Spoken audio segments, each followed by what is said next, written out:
Good morning, afternoon, or evening, wherever you are. This is FE12 and Mekkah. Hello.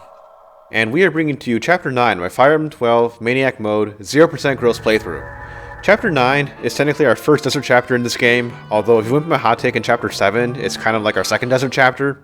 But in any case, we find our foot units heavily impeded by the terrain. But the good thing about this map, at least, is that there are many non-desert tiles which do not incur movement penalty, so it allows units like snipers to at least have some mobility. But regardless, we're going to be defaulting to our Draco squad, because the enemy has the advantage in terms of composition, with most of them being mages and Dracoknights, and a few thieves are scattered about, although they don't really attack in the first place. And so the real challenge in this map is that many of the enemies are positioned in a way such that the mages and Dracoknights have overlapping attack ranges. This presents two problems. The first is that it's hard to find a unit that's tanky enough on both the physical and magical side to survive a combination of mages and Dracoknights. And the second is that mages require 1 and 2 range weapons like javelins to 1-round KO on enemy phase, but Dracoknights are much too bulky to be 1-round KO'd by the weak javelins. Yeah, so this chapter is kind of complicated objective-wise for Marth especially. He needs to visit the village in the upper right corner to recruit Minerva. It's very important that you do not forget this, because she has a star shard with her, and she's also just a pretty good unit in general. Also, there's a treasure chest, 2 in fact in the lower right, that contain another star shard, and the boots, which Marth also wants to get. And then to make it even more complicated, there's a recruitable enemy sorcerer named Edsel, who's going to attack you from the start, that Marth needs to talk to in order to recruit. But if he's busy getting the village, then it will be pretty hard for his path to cross Edsel, and he's going to keep attacking you over and over. So it's pretty complicated. On turn 1 enemy phase, there's a lot of stuff going down. All these Dracoknights and mages want to come down on Palla and Catria, and as London said, he's a bit of a dilemma on what weapons to equip, but thankfully he's found a way around this. Ever since the dawn of Dracoknights, there's been two things that they've been weak to, and they are bows and magic. The barrier patches up the magic weakness a little bit, but even then, mages in this game still do quite a bit of damage, and so we don't want Palla to be facing down a swarm of enemy mages all at once.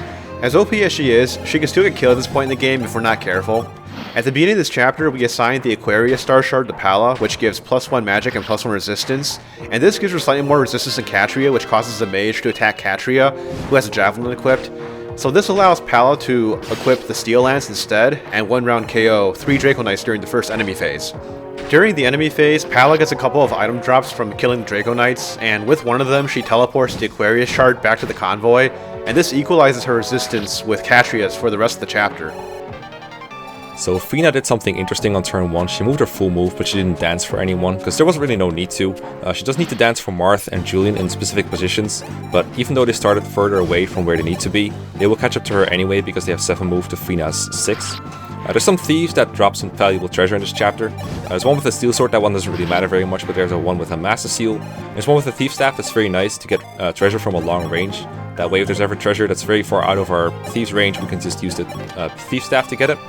We used a convoy trick with Julian, put 5 useless items in his inventory, and then had them send the last item to the convoy, which was the boots. And Marth was able to use it right away. Obviously we used it on Marth because he needs to visit villages and seize the gates. Make the most out of it as possible. And he needs it, particularly this turn, to reach the village by turn 4. That's a little bit before he gets ransacked by thieves originally, but we end up killing the thieves to get to the village anyway. So kind of irrelevant there. Our supporting cast in this chapter includes 2 snipers in Aaron and George, with George wielding the Parthia and Aaron using the Porthia. George is a very strong chip damage dealer, and in this chapter he 1-hit KOs enemy mages with the Parthia. He'll also be able to 1-hit KO enemy flyers for basically the entire game, so he remains useful even though his stats are pretty unremarkable. We also deployed 3 physic users just to help keep our Dracoknight squad healthy. And speaking of our Dracoknight squad, on this enemy phase, because now Catria and Palla have the same resistance, the enemy mages seem to prefer to attack Palla instead, even though she seems to be the stronger character. And I think the reason for this is because Catria is getting an avoid support from Palla, and that puts her avoid higher than Palla's, but Palla does not get any avoid support in return.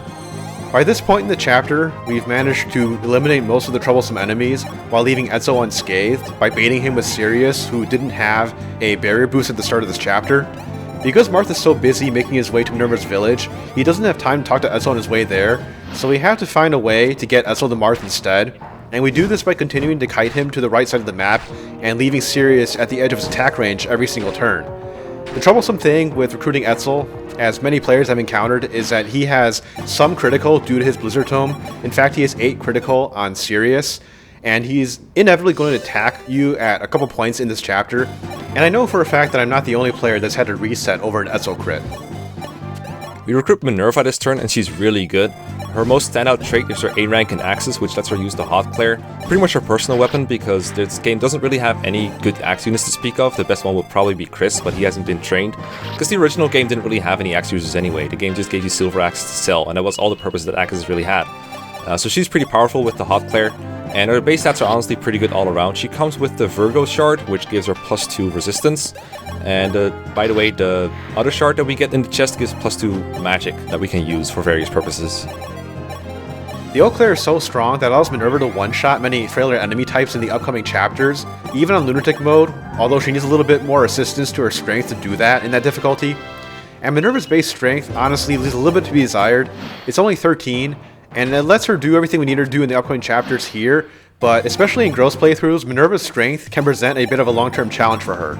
And speaking of trying to one-shot enemies with strong weaponry, this is the last chapter in the game until chapter 15 that has an armory and a vendor, so casual players are encouraged to stock up here, particularly because the armory here sells all kinds of silver weapons, and if for whatever reason you don't have the VIP card and you can't access the secret shops in chapters 11 and chapter 13, this is a good place to make a shopping stop. So Wendell rescues Marth from all the way across the desert so he doesn't have to walk as far. He ends up right of Wendell instead of down, which is different from the rescue priorities that we outlined earlier in the run. The reason this happens is because it also takes into account movement penalties across the desert, so that's why he ends up in a different space than expected. The boss of this chapter is coincidentally named Yoder, and Palla is going to send him right back to FE6 with a Silver Lance. We also get a Speed Wings from one of the bishops and a Ment from one of the others. The Ment is just going to be sold, but the Speed Wings is nice because Palla is hungry. And that's going to be it. Chapter 9 was completed in 5 turns. We will see you next time. Later.